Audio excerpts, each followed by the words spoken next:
You know, back in the day of old-timey television, there used to be a wonderful show called Dog the Bounty Hunter, and with a name like that, you know he damn well lived up to it. Move, on the ground! You're under arrest, you got it? I am a lawman on a mission from God. I know, ladies, keep your pants on. That's an all-natural mane you're looking at. It's 100% real, and oh my god, is it majestic. His wife,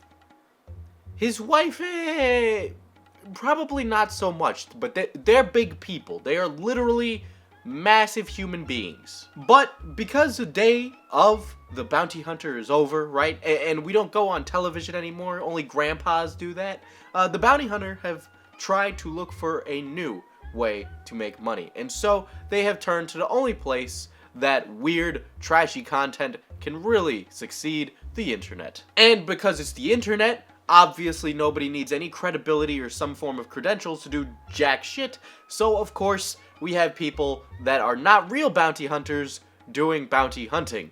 Anyway, if you want premier bail bondsman action, you have to turn to a channel called Patty Mayo. Now, what makes this channel interesting is that Patty's a total fake. Back up, bro! I swear to God!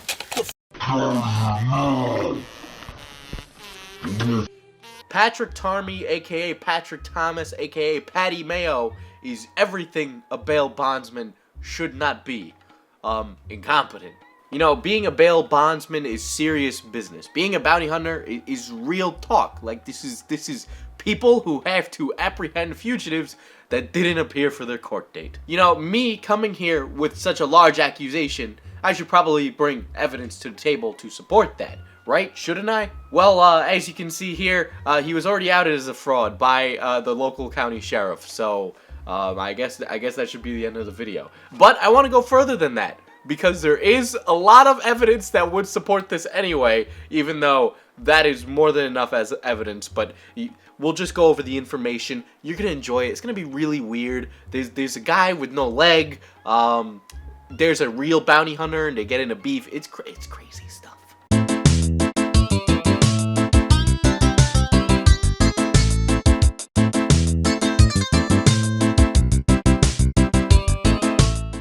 You know, what I think is so interesting about Patty is not that he is a fake bounty hunter, but rather that he's been able to fool millions of people for a long time that all he's ever done is bounty hunting, and then he did a prank channel, and then surprise, he's back again doing bounty hunting.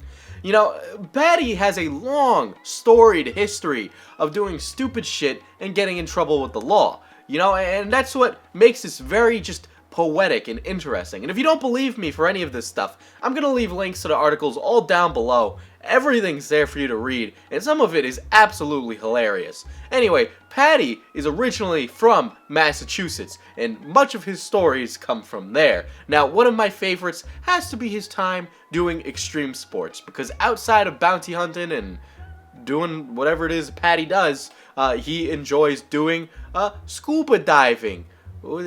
That's spelt wrong. And skydiving and paragliding. And wouldn't you know, he has a wonderful story about paragliding. Alright, so let me set the scene for you, much like a Patty Mayo video where I try to make you feel like you're really there and that something is actually happening. So, it was the anniversary of September 11th. That's right, this story is off to a great start.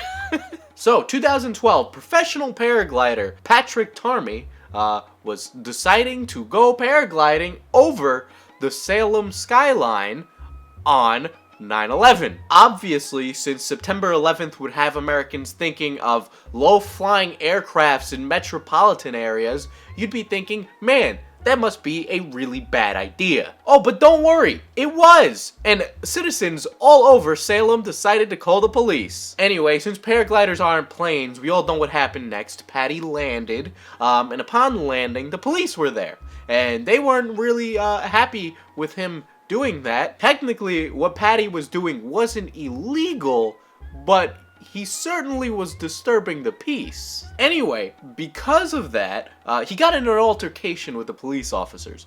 Something you shouldn't do.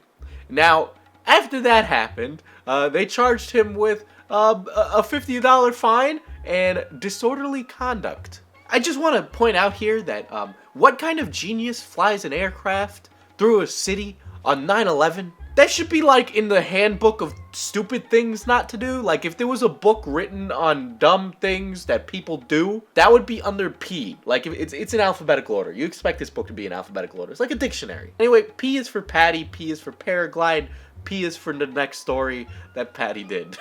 Now, Patty is of course a adventurous entrepreneur. He is hard gunning for those big bucks.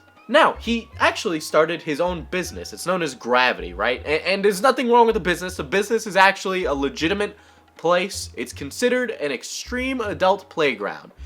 Think of it as like Wipeout or like a trampoline park mixed with a bunch of rope climby crap. Anyway, it's in Abington, Mass, and this is a legitimate business, but that's not what makes this story interesting.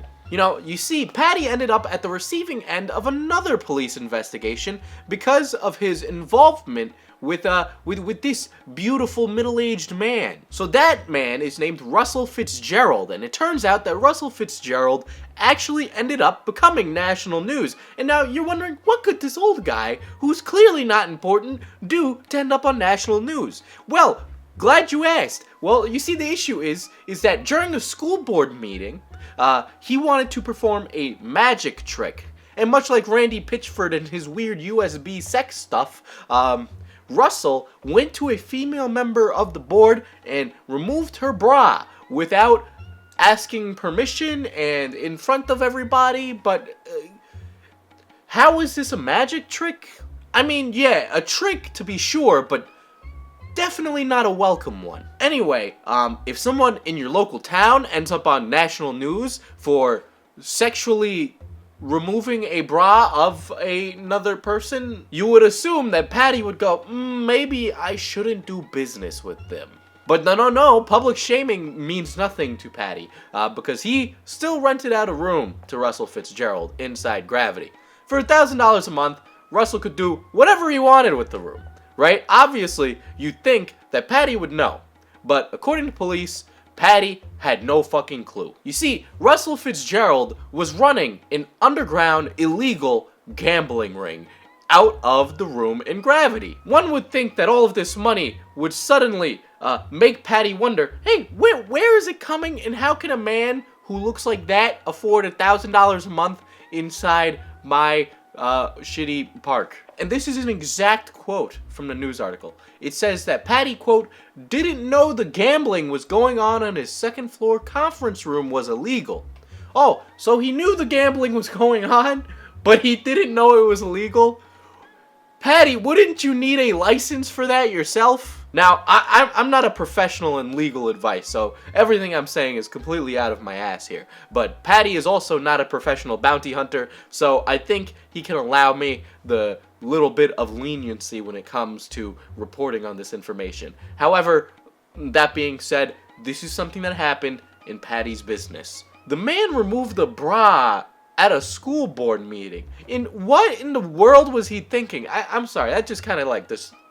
How can you not be distracted by that fact? It's like a footnote in this story, but like it sticks out a lot. I hope you realize that. One of the even older things that Patty and his whole crew have done is something called X Marks. Now, essentially, X Marks was a treasure hunt on social media, but people started to get antsy because of what was happening. You see, there was money that was put into it, and it just wasn't being found. And people started questioning Patty, hey man, where's my money?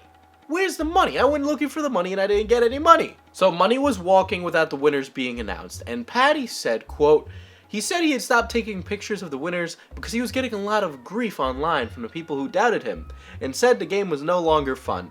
So he said he sent out the checks to people who claimed they found it hidden boxes, and the 2 of the boxes had never been found. Now, Patty hid the boxes. People wanted the boxes, but he just said, oh, it's just not fun anymore. Now, I guess they can reclaim those boxes on their own, but it's definitely shady how winners stopped showing up. That's the point of this. You know, on Patty's behalf, though, he did say that he would offer full refunds to anyone who wasn't satisfied with X Marks, right? And full refunds was like $25 a person, so. Did anybody accept the refund? I don't know. Could they have? Well, Patty said they could, so, you know, He's being genuine about that. Anyway, I think that interesting history of business ventures is important enough to realize who we're dealing with Patty here. But, you know, Patty is most well known now for being a bounty hunter. So let's talk about him being a bounty hunter. What is wrong with you? Take a deep breath. It'll be all right. Take a deep breath. I could break these cuffs. You can't break those cuffs. We appreciate your cooperation. Anyway, Oregon State Sheriff's Office said that Patty is an actor. They're all wearing costumes. What he wears is a costume. He's not impersonating an officer because it's for filming, but he needs permits. He needs to do it legally. He needs to stop, like, doing weird shit in the middle of the street. Like, he needs to actually do his due diligence, right? But technically, him being a bounty hunter on the show isn't illegal. And when they said it in their post, it was really curt. They were like, yeah, he's a fraud. He's not real. He's not the real biz. And yes, this should be all the proof I need to say that, hey, guys, Patty's not real. You know, it's an act. I had known before this that it was an act. Everybody I knew who does YouTube knew it was an act. But for some reason, this is like news to people. But I'm going to go deep into here. That sounded weird. I've been gone for a week. My brain is just not here. So, if you're a bail bondsman or you're someone who would like to search up his bail bondsman, you can do that by searching up his name or looking for his license. You can do that yourself, link below, but I will save you the time. There's no Patrick Tarmy, there's no Patrick Thomas. Patty Mayo does not have his license listed. You go ahead, do it yourself.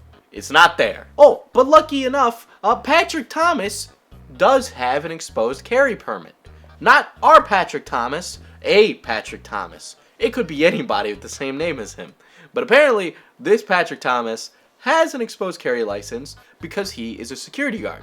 So, this could mean one of two things, and many of which are not good. So either Patty Mayo on set is running around with a real gun that could possibly be loaded, running around with actors, and waving it in their face. Now, I trust Patty to be diligent enough not to do that, right? It could easily be a prop gun, but if he did acquire a permit to be a security guard and then is using the gun to just run around in the streets dressed as a cop, that's an issue. Look, guys, any way you dice it, a prop gun is easy to come by in California. Trust me, that's not going to be hard to find. Anyone who thinks Patty is waving around a real gun on set with a bunch of actors is either a madman or 12, because these are actors. But an interesting note about the gun, the source of which I cannot confirm who they are. I gotta keep them quiet, or not keep them quiet. Nobody's in my closet. They talked off the record. Anyway, the person said that the gun that you see in the early episodes of Patty Mayo is actually an airsoft gun. They claimed that the gun was fake, right? And that this gun was actually a KWATP, a standalone airsoft gun. They said, quote, "It's absolutely an airsoft gun. You can see the gas porthole on the bottom of the magazine." Now, I did go through Patty's videos and I was looking, I was like, what the hell does that look like? And I don't do airsoft, so maybe one of you could point it out if you go through Patty's videos and like send it my way. That would be great. I'd love that. But I couldn't confirm that. But I am taking on this person's word that it is an airsoft gun. Now, the final nail in the coffin for this really should have been looking up the actors that have worked with Patty, right? And again, this is something that's really easy to do because these are like not even like Z-list actors. There's a site called Mandy.com, and on that website, it is listing like over 2.3 million actors. Most of them are really bad. It's like Craigslist for actors, basically. And on it, you can see their portfolio, you know, like their like their tape, you know, anything that you want if you're trying to like get an actor. And so you go on that and you look up Kobe James, right? Kobe James is the name we're gonna look up. And here's Kobe James. And who do you play in Patty Mayo's show? Jeremiah Smith. Man, does Kobe James have an acting range? I'm so sorry that I just put you in this video, good sir. I hope you have a good day. It's not you. it's the guy you worked for, okay? You know, I've never thought I'd say this, but I think it would help an actor a lot if they got, like, lessons or an agent instead of going on a website and just happening to do high school theater. I don't know. I've met college actors, and they're like just as bad. Like, it's bad. I've seen some bad acting in my day. Anyway, bad college movies aside, basically, I've bagged this Patty Mayo thing, much like Patty Mayo clearly bags perps. But there's just something incredibly interesting and entertaining about a man pretending to be a bounty hunter. Obviously, a lot of the videos are like improv, and it shows a lot of the time. I'd end up watching like a 30-minute video of a guy like who was a black belt, and it was the most boring thing I had ever seen. Patty's not real, guys. I'm sorry. I'd hate to ruin your fun, but he's not. You know, but I have to at least acknowledge Patty Mayo's beef with Bounty Hunter D, because what the hell am I doing? What the fuck am I talking about? Anyway, Bounty Hunter D and Patty Mayo, they get into beef because, as far as I can tell, one's a real bounty hunter and one's an actor. So D has a real business. It's called High-Low Investigations and Bail Bonds. It's a real place on the map. You could go to it. Apparently it's closed down now, but it exists. Maybe Google's not updated. But D, as far as I know, is a real bounty hunter. The business is listed online. You can see it. But apparently this beef started because D found out Patty was a faker, and I don't know how D can know that unless, like, Patty told them when they went to go film a video. So I'm pretty certain that whatever D films for his channel is fake, but he does real investigating. There's like this whole video where Patty keeps calling him a lot, and then at one point D's like, "Oh, I don't have time for actors, man. I'm doing real bounty hunting work." And it's assumed that the person on the other end of the line is Patty, because at one time it says Patty Mayo or Patrick Thomas or Patrick Tarney. Then there was like another live stream where D was sitting in his room talking about how he's a real bounty hunter and that Patty Mayo is not. And there's like a whole like altercation, and then they get on the phone and then they're like, "Oh man, we're just type A personalities, dudes being dudes, guys being guys, bros being bros. Grab me by the dick and tell me I'm Susan." You know, stuff like that. And then they say, "Hey man, we're not going to talk about our beef too much. You know, we got to keep it personal." The whole thing's really unprofessional, and I can really just chalk it up to two manly man. There's something just fell in the background, and I don't know what did. Anyway, sometimes you need time apart from your bros. You can't always be tucking them in at night, so, you know, it's a rough time. But yeah, Patty Mayo's not real. I think that's abundantly clear. Hello. So while I was researching this video, I ended up noticing that Danknet also did a video on Patty Mayo. It's actually really good. So I will link it down below. I suggest you watch his video as well. He didn't really focus on Patty Mayo's past too much, but what he does currently, and he covered some things that I didn't. So I think if you're still looking for more ownage on Patty Mayo, you can go do that. His channel's really good. He covers a lot of stuff. Oh wait, shit. Okay, yeah. So something fucking happened with Patreon recently, and I'm gonna have a public post on Patreon about it, because I'm irritated. Literally, I just flew back in yesterday, and I wake up today, and I see stupid nonsense, you know. Technically, I'll keep it real short, sweet. I run a video raffle. You've seen the videos that I've done with patrons, right? Another YouTuber does this as one of their reward tiers as well. And I was like, what's the problem with that? And it turns out in the TOS, that's against the TOS. And I was like, well, this person's been doing it since 2016. Like, you're kidding me. And I think they just got away with it because they don't call it a raffle, but it is a raffle. So I totally admit to that, but I really feel Patreon just kind of picks and chooses who they enforce their, like, rules onto. And that's the part that annoys me, you know. I will gladly change and agree with the TOS. I went over the TOS and I read it in depth. And now I know there's a lot more people that are breaking the TOS than me, but they just get away with it because they're them and they're not me. So oh, damn, it's all the Patreon poison killing me. But yeah, so that's there. That's great. I'm glad. I don't know what I'm going to do with Patreon. If you'd like to give me tips or ideas of what you would like to see me do with Patreon, sure, shoot me that. Tell me what you got, because I am livid. Anyway, leave. FPS Diesel on Twitter, FPS Diesel on Instagram, FPS Diesel everywhere. Enjoy FPS.